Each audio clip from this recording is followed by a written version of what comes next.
क्या कभी ऐसा लगता है कि जब हमारी संस्कृति और परंपराओं की बात आती है तो हम और हमारे बच्चे मानो दो अलग-अलग भाषाएं बोल रहे हों? आज हम इसी पहेली को सुलझाने की कोशिश करेंगे कि इस मॉडर्न दुनिया में अपनी विरासत अगली पीढ़ी तक पहुंचाई कैसे जाए, वो भी बिना किसी रोज-रोज की बहस के। ये एक ऐसी बात है ना जो आज कई पेरेंट्स महसूस करते हैं। हम सब अपनी संस्कृति की गहराई और उसकी खूबसूरती को आगे बढ़ाना चाहते हैं, लेकिन अक्सर ये एक मुश्किल लड़ाई जैसा लगता है। पर सवाल ये है कि ऐसा होता क्यों है? चलिए इस जनरेशन गैप की जड़ तक पहुंचने की कोशिश करते हैं। ये सीन कुछ जाना पहचाना सा लगा? ये सिर्फ एक पल की बात नहीं है, यह असल में दो पीढ़ियों के बीच की एक बढ़ती हुई दूरी को दिखाता है। लेकिन अगर मैं कहूं कि ये हमारे संस्कारों को ठुकराना है ही नहीं, मामला असल में कुछ और है, कुछ ज्यादा गहरा। हाँ बिल्कुल, असल में बच्चे हमारे मूल्यों को नहीं बल्कि उन्हें पेश करने के हमारे पुराने तरीकों को नकार रहे हैं। वो तरीके जो आज की दुनिया में उन्हें या तो समझ नहीं आते या फिर गैर जरूरी लगते हैं। तो मतलब प्रॉब्लम प्रोडक्ट में नहीं, पैकेजिंग में है। तो ये कम्युनिकेशन गैप आता कहाँ से है? इसका जवाब आज के बच्चों की सोच में छुपा है।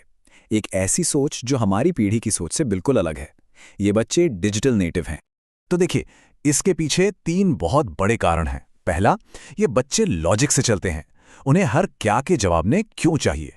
गूगल के जमाने में बिना तर्क के कोई भी बात उन्हें पुरानी और बेकार लगती है। दूसरा, उनका हिपोक्रेसी रडार बहुत स्ट्रांग होता है, मतलब वो कथनी और करनी के फर्क को तुरंत पकड़ लेते हैं। और तीसरा कारण है टाइम की कमी।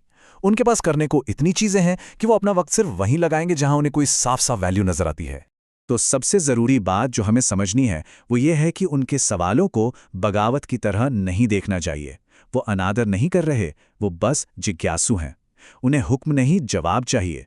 और सच कहूं तो उनका हर सवाल कनेक्ट करने का, एक रिश्ता बनाने का एक बेहतरीन मौका है।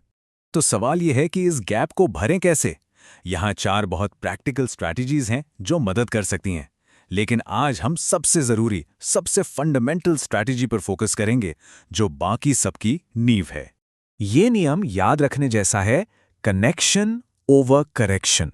मतलब सुधार से ज्यादा जरूरी है जुड़ाव।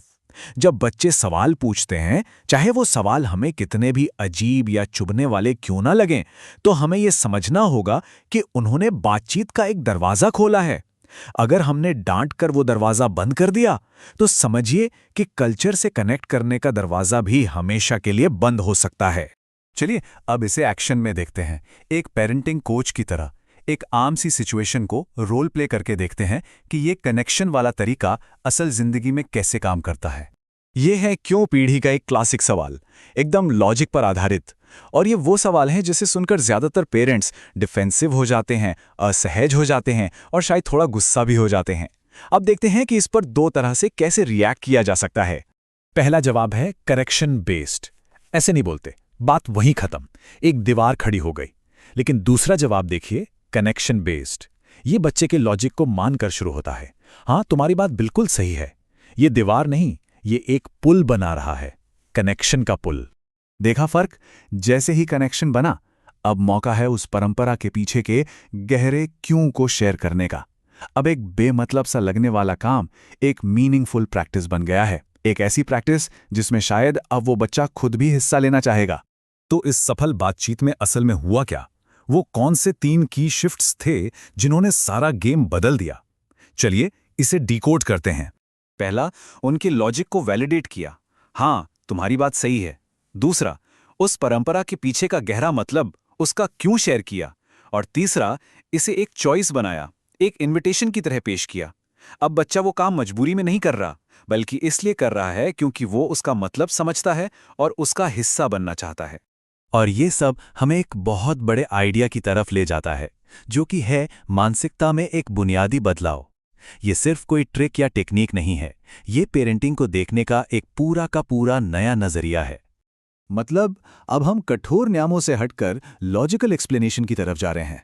लंबे चौड़े लेक्चर देने की बजाय हम खुद वो व्यवहार करके दिखा रहे हैं जो हम उनमें देखना चाहते हैं।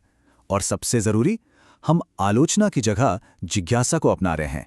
ये समझ रहे हैं कि हर सवाल सीखने का एक मौका है। और आखिर में एक बात याद रखना बहुत जरूरी है, संस्कार का असली मकसद बच्चों को नियमों की जेल में बांधना नहीं है।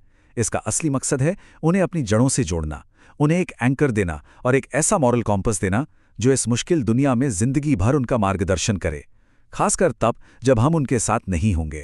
तो जाने से पहले एक सवाल सबके लिए, इस नए नजरिए को ध्यान में रखते हुए ऐसी कौन सी एक परंपरा या रीति रिवाज है जिसे अब एक नए कनेक्शन भरे तरीके से परिवार में दोबारा पेश किया जा सकता है? इस पर जरूर सोचिएगा। हमारे साथ जुड़ने के लिए शुक्रिया।